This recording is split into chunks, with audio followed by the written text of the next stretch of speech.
देखिए, आज की जो हमने ये पत्रकार वार्ता रखी हुई है, जिस तरीके से आप पत्रकार मित्रों को मालूम है कि 5 अगस्त 2019 के बाद रियासत के दर्जे की वापसी और जम्मू कश्मीर में जमहूरियत की बहाली, इल्हाक की शर्तें, इंस्ट्रूमेंट ऑफ असेशन की शर्तें लागू करवाने के लिए हम सड़कों से लेकर के सुप्रीम कोर्ट तक गए थे।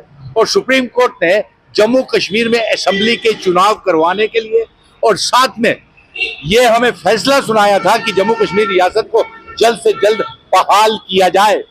लेकिन देश के प्रधानमंत्री नरेंद्र मोदी जी का और आज गृह मंत्री अमित शाह जी का ये बयान आया है कि पहले असेंबली के चुनाव करवाए जाएंगे, फिर उसके बाद भारतीय जनता पार्टी का दूसरा कदम जो है वो रियासत के दर्जे की वापसी है, जिसे हम नामंजूर करते हैं, आउटराइटली रिजेक्ट करते हैं।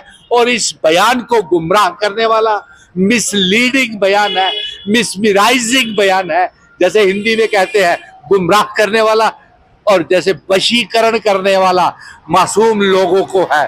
जिस तरीके से ये 10 सालों पिछले करते आए हैं और 5 अगस्त 2019 के बाद ये गुमराह जम्मू कश्मीर के लोगों को कर रहे हैं। इसलिए हम इस बयान को टोटली आउटराइटली रिजेक्ट करते हैं। हमारा ये मांग है कि पहले रियासत का दर्जा हमको वापस किया जाए और फिर उसके बाद चुनाव करवाए जाए, क्योंकि मिशन स्टेटहुड अपने आप में एक पार्टी है जो रियासत के दर्जे की जंग जीत करके आए हैं। चुनाव करवाने का एहसान आप नहीं कर रहे, रियासत के दर्जे की वापसी का एहसान आप नहीं कर रहे।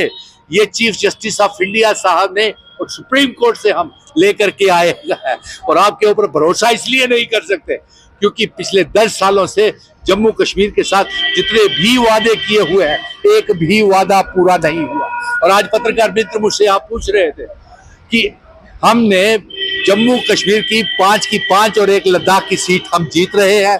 जो इनका दावा 370 सीटों का था, उसकी हवा निकल चुकी है। और आप देखेंगे कि 4 जून को एक नॉन बीजेपी सरकार केंद्र में और एक नया चेहरा देश का प्रधानमंत्री बनने जा रहा है।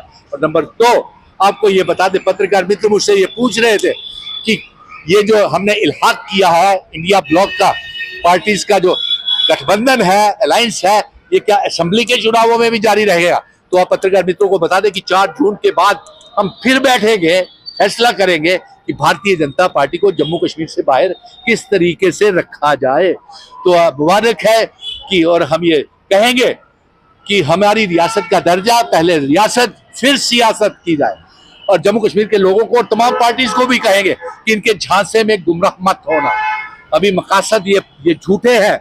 ये 370 को, रियासत को, जम्मू कश्मीर के ऊपर पूरे मुल्क में राजनीति करते रहे हैं और आकर के आखिर में खुद जम्मू कश्मीर से भाग गए, कश्मीर की 3 सीटों से भाग गए खुद बरोज। और असल पार्टियों के साथ इन्होंने समझौता कर लिया और वो पार्टियां भी बेनकाब हो गई जिन्होंने इनके भारतीय जनता पार्टी के साथ हाथ मिलाया, जिसने हमारी रियासत को तोड़ा, हमारा आर्टिकल 370 को तोड़ा, हमें यूनियन टेरिटरी बनाया, हमारी बेरोजगारी बढ़ी, महंगाई बढ़ी, आइडेंटिटी, कल्चर, डेमोग्राफी, इतिहास सब बदल दिया। और इसके लिए हम आपको मुबारक दे रहे हैं कि आने वाले असेंबली के चुनावों में भी हमारी सरकार बनने जा रही है और इंस्ट्रूमेंट ऑफ असेशन की शर्तें हम लागू करवाएंगे। और 370 की बात जो पत्रकार मित्र हमसे बार बार पूछते हैं, उसके ऊपर भी सोच विचार असेंबली के चुनावों के बाद होगा। और केंद्र में पार्लियामेंट से जिसकी सरकार होगी, वहां से हम अमेंडमेंट करवा करके फिर ये पार्लियामेंट से संविधान में 370 को शामिल करवाएंगे।